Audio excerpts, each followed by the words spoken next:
मदरसे मुफ्ती सईद, मैं खुद आया इधर G6 में, मेरे साथ वो दोस्त भी था, और मैंने उसके आगे इस तरह हाथ जोड़े, मैंने कहा खुदा से डरो, तुम अपने आप को मुफ्ती कहते हो, खुदा से डरो, ये बॉयज के कहने के ऊपर जो आप इमरान खान के, मैंने कहा इसमें तुम गंदे होगे, लेकिन तुम तो आलिम हो, तुम तो मुफ्ती हो, तुम किस तरह उसके ऊपर ये इल्जाम लगा सकते हो?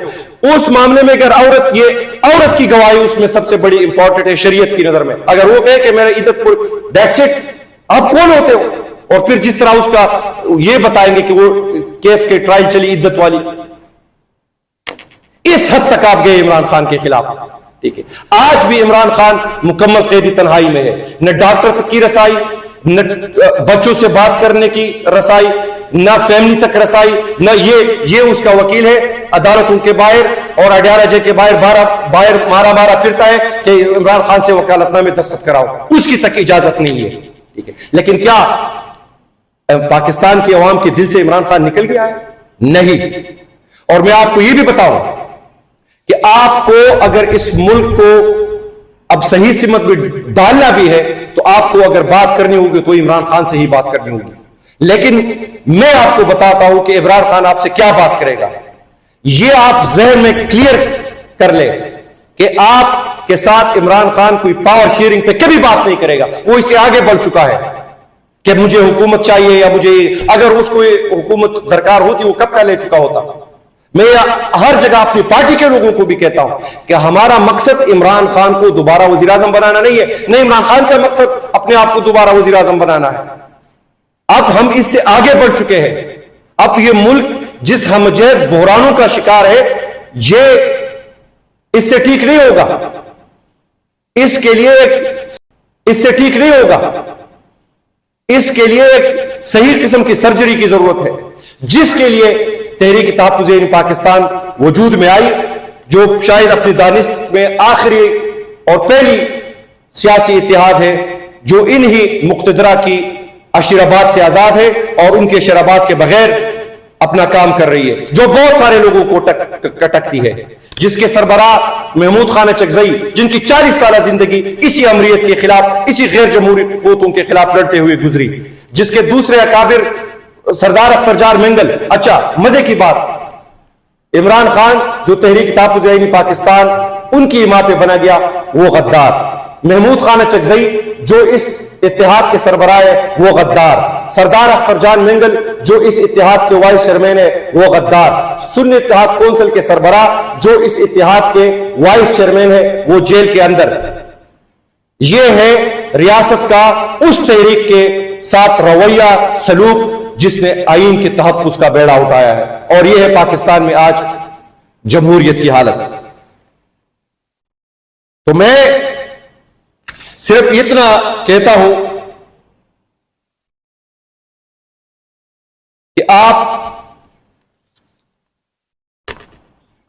बचने का और इस पूरे सिस्टम से अब निजात का एक ही रास्ता है, और वो ये है आईनी पाकिस्तान।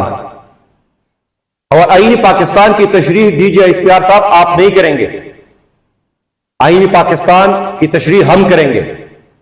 ये आपका काम ही नहीं है कि आप आके लोगों को भाषण दे आईन के ऊपर और लोगों से कहे पहले हमें वफादारी दिखाए।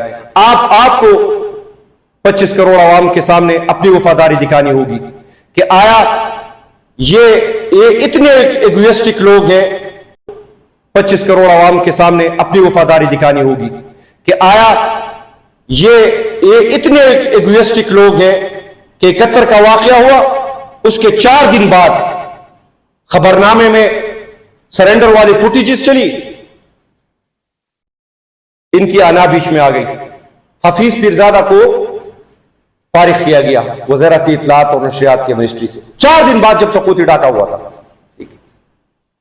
आज भी, और जो कल जो प्रेस कॉन्फ्रेंस गई कि सब कुछ ठीक है, यही प्रेस कॉन्फ्रेंस सकूती डाका से 1 दिन पहले भी एक जर्नल ने की थी कि सब कुछ ठीक ठाक है, और डाका को मेरी लाश पे से पता करके जो है ना गुजर के ही पता किया जा सकता है। फिर हमने देखा क्या हुआ पलटन के मैदान में। तो आज वो चकजई साहब एक बात करते हैं कि जब भी عوام اور فورسز آمنے سامنے ہوتی ہے، اس میں فورسز ہارتی ہے. آپ اپنی عوام کا مقابلہ نہیں کر سکتے.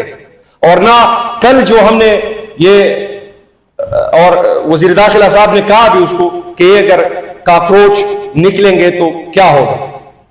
تو میں آج کیونکہ انہی کاکروچوں سے ایک کاکروچ ہوں، ٹھیک ہے، میں اپنے نوجوانوں کو بھی یہ کہوں گا، اور میں اپنے غیرت مند، یہ جو ایک لڑکا اس میں شہید ہوا ہے، اسامہ، کشمیر کے اس میں جو پی ایچ ڈی کا طالب علم تھا قائد اعظم یونیورسٹی کا، ٹھیک ہے، اس طرح کے ہزاروں نوجوانوں کا سپنوں کا، اس کے خوابوں کا، اس کی جمہوری آزادیوں کا اسی طرح استحصال ہوا ہے، اسی طرح قتل عام ہوا ہے پاکستان کے اندر. یہ اس کی ایک آخری مثال میں نے آپ کے سامنے رکھی. تو کشمیری اب ایک ایسے جگہ پہ پہنچ گئے ہیں، ہم ان کی اس جد و جہد میں ان کے ساتھ کھڑے ہیں. ہم انشاءاللہ پیر کے روز یہ سارے جو انہوں نے محاصرے بنائے ان کو توڑ کر ان کی مدد کے لیے جائیں گے بھی، ان سے بات بھی کریں گے، ان کو گلے بھی لگیں. یہ سارے جو انہوں نے محاصرے بنائے ان کو توڑ کر ان کی مدد کے لیے جائیں گے بھی، ان سے بات بھی کریں گے، ان کو گلے بھی لگائیں گے. اور اس وقت اگر کوئی پاکستان کے اندر محب وطن ہے، وہ سب سے زیادہ کشمیری محب وطن ہے. جو ان کے اوپر غداری کے فطرے یہ ڈنٹونک ہمارے وزیر اطلاعات نے لگائی، ٹھیک ہے، شرم نہیں آتی تمہیں کہ کس طرح الیکشن جیت کے آئے ہو تم اور لوگوں کے اوپر پھر اسی کام کے لیے تو تم لے کے آئے ہو ان کو. اچھا، ایک اور خطرناک بات جس پہ کل قائد حزب اختلاف سینٹ علامہ راجہ ناصر عباس صاحب نے وزیر اعظم کو اور وزیر خارجہ کو خط بھی لکھا ہے، آن دا ریکارڈ ہے، اب تک ان تک پہنچ بھی گیا ہوگا. یمن میں یمن کے سفیر ہیں تہران کے اندر، انہوں نے قائد حزب اختلاف سے رابطہ کیا اور ان کو یہ بتایا کہ یمن کا جو ملحقہ بارڈر ہے سعودی عرب کے ساتھ، اس پہ پاکستان کی فورسز بھی آ گئی ہے، پاکستان کے جیٹس بھی آ گئے ہیں. ہم پاکستان کے ساتھ لڑنا نہیں چاہتے. آپ پاکستانی اتھارٹیز کو یہ بتائیں کہ اس میں آپ وہی کردار ادا کریں جو آپ ایران اور امریکہ کے بیچ جو کردار ادا کر رہے ہیں. اور انہوں نے یہ بھی کہا کہ ایگزیکٹلی اسی طرح کی صورتحال 2021 میں بھی ایوالو ہوئی تھی. عمران خان تب پرائم منسٹر تھے.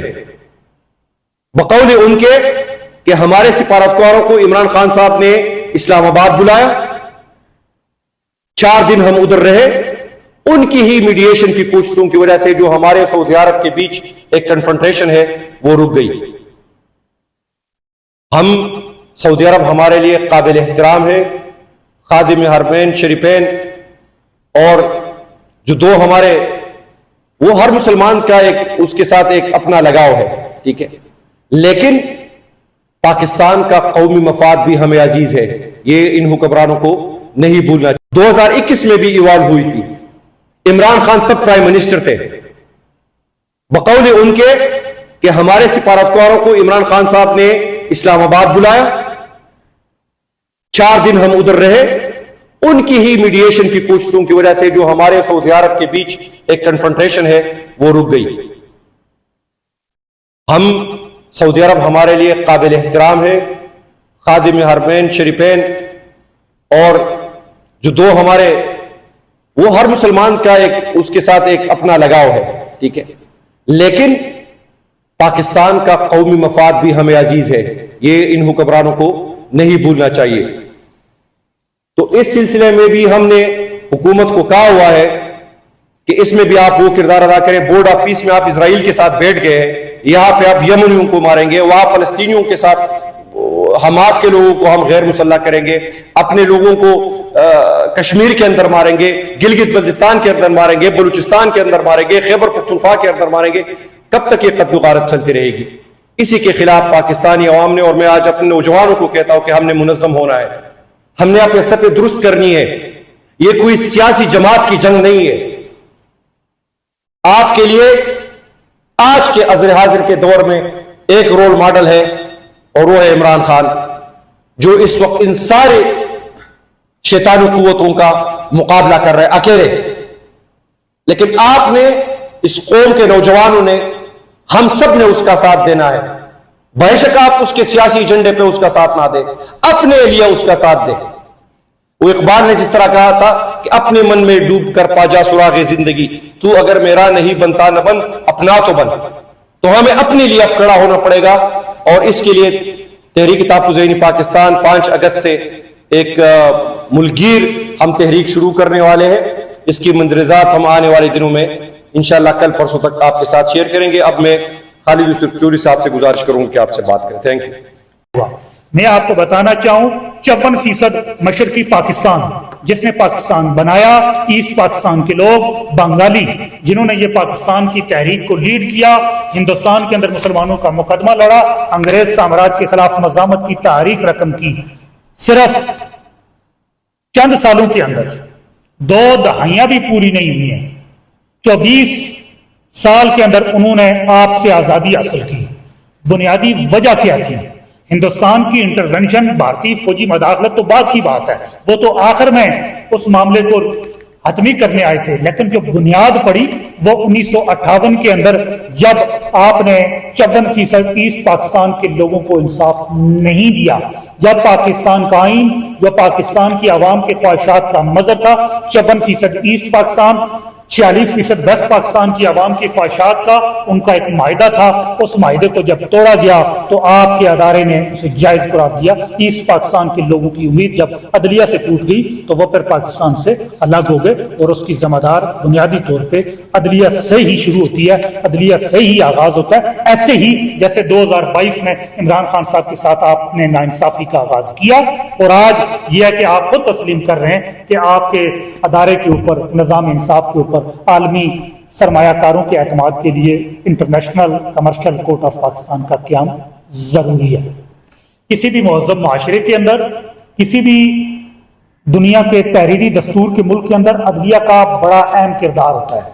किसी भी शहरी को किसी भी रियासती अदारे से या किसी भी शख्स को किसी भी हुकूमती अदारे से अगर कोई उसके खिलाफ उसका मसला हो तो वो इंसाफ के लिए अदलिया के पास जाता है। अगर अदलिया भी उसे इंसाफ देने से इनकार कर दे तो वो फिर ना मुल्क कायम रहता है, ना वो निजाम कायम रहता है, ना वो माशरे कायम रहते हैं। और उसके बाद सिर्फ इमरान खान साहब की जात ही नहीं, उनका खानदान, पूरा खानदान, उनकी अहलिया को जेल में डाला गया, अदालतों ने फैसले नाहक दे के उनको जेल के अंदर रखा और वो इस वक्त जेल के अंदर है।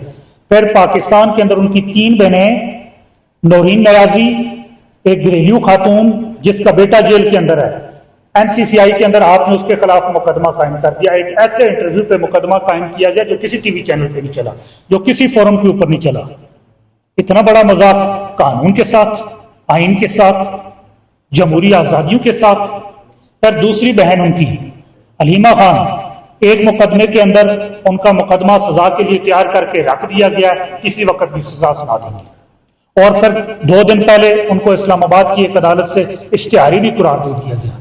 तीसरी बहन डॉक्टर उज़मा खान, उनको डीजी खान के एक मुकदमे के अंदर उनका ट्रायल का आगाज कर दिया गया। एक घरेलू खातून, एक बापर्दा खातून, जिसको अडियाला जेल की सड़कों के, अडियाला की सड़कों के ऊपर जिसको घसीटा गया, जिसके ऊपर वाटर कैनन चलाए गए, जिसके ऊपर पानी फेंका गया और सड़कों के ऊपर वो पड़ी रही।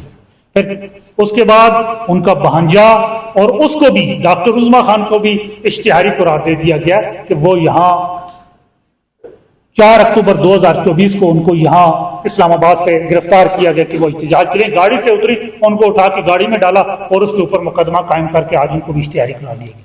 उनका भांजा हसन नियाजी, उनको सिर्फ एक जगह खड़े होने पे एक मामले के ऊपर उनको जेल के अंदर डाला गया। आज तक मिलिट्री कोर्ट ने उसकी समाअत मुकर्रर नहीं की। ये वो नाइंसाफी इमरान खान साहब के साथ, उसके खानदान के साथ, उनकी जमात के साथ जो की गई, और इसके ऊपर सिर्फ ये पाकिस्तान के अंदर से नहीं, यूएन वर्किंग ग्रुप ने उसके ऊपर रिपोर्ट की, एमनेस्टी इंटरनेशनल ने रिपोर्ट की, यूरोपीय यूनियन ने रिपोर्ट की, पाकिस्तान के, दुनिया के तमाम इंसानी हकूक के अदारों ने उसके ऊपर आवाज बुलंद की। आपके कानों पे जू नहीं रहेंगी, और आज हालत यह है कि आपके ऊपर दुनिया एतमाद नहीं कर रही।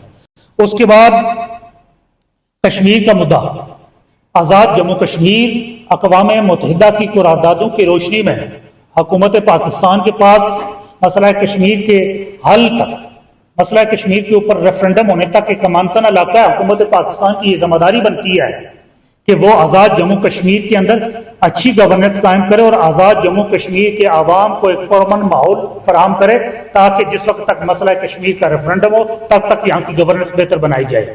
لیکن آزاد جموں کشمیر کے عوام کے اوپر ان کے فیصلے بدلنے کے لیے، تخت مظفر آباد پر قبضہ کرنے کے لیے، اپنی کھٹ پتلیاں بٹھانے کے لیے تاریخ میں پہلی بار وفاق سے سول آرم فورس بھیجی گئی تاکہ آزاد جموں کشمیر کے عوام کو وہاں ان کے اوپر اپنی من مرضی کے لوگ ٹھونسے جائیں. اور اس کے لیے پاکستان تحریک انصاف کو الیکشن کی جو ان کا بڑا لیول پلینگ فیلڈ سے باہر نکال دیا گیا اور پاکستان تحریک انصاف کی حکومت ختم کی گئی. 2023 کے اندر ایک عدالتی فیصلے کے ذریعے جو آزاد جموں کشمیر کے عوام کا مینڈیٹ ہے اس کا ایک فیصلے کے ذریعے اس کی حکومت جب ختم کر دی گئی تو ایک وہاں تمام پارٹیوں کی ایک حکومت قائم کی گئی، لوٹوں کی حکومت قائم کی گئی، منحرفین ارکان کے اوپر حکومت قائم کی گئی. جو سیاسی نظام تھا، جو عوام کا اعتماد تھا، اس کو جب پامال کیا گیا تو عوام سڑکوں پہ نکلے. اور آج وہ عوام اس وقت سڑکوں پہ بیٹھے ہیں اور آپ ان کے اوپر گولی چلا رہے ہیں. بنیادی حقوق کی تحریک ہے، عوام کے ساتھ آپ نے پہلے بھی معاہدے کیے، آپ نے ان کو تسلیم کیا، ان کو عوامی نمائندہ تسلیم کیا، عوامی تحریک تسلیم کیا. آج آپ ان کو دہشت گرد قرار دے رہے ہیں. تو یہ اس طرح اس دنیا کے اندر عوام اتنی بے شعور نہیں ہے کہ آپ پہلے ان کو عوامی تحریک عوام کے ساتھ معاہدے کریں اور پھر ان کے اوپر گولی چلا کے ان کو دہشت گرد قرار دے دیں. جب عوام اپنے مقاصد کے اصول کے لیے، آٹا، پانی، بجلی اور ان بنیادی چیزوں کے اصول کے لیے آپ کے سامنے آواز بلند کر رہی ہے تو آپ طاقت کے بلبوتے پہ، آپ فورس کے بلبوتے پہ، آپ جبر کے ذریعے ان کو کچلنا چاہ رہے ہیں. تو یہ ایک درست طریقہ نہیں ہے. آپ نے مسئلہ کشمیر کا حکومت پاکستان کا جو سٹانس تھا، پاکستان کا جو کشمیر کے اوپر ہمیشہ جو موقف رہا، آپ نے اس کو نقصان پہنچایا. آپ نے کشمیر کے عوام کے اوپر گولی نہیں چلائی، آپ نے بنیادی طور پہ پاکستان کے سینے کے اوپر گولی چلائی ہے. آپ نے کشمیر کے لوگوں کو نہیں مارا، آپ نے پاکستان کے سینے کے اوپر گولیاں ماری ہیں.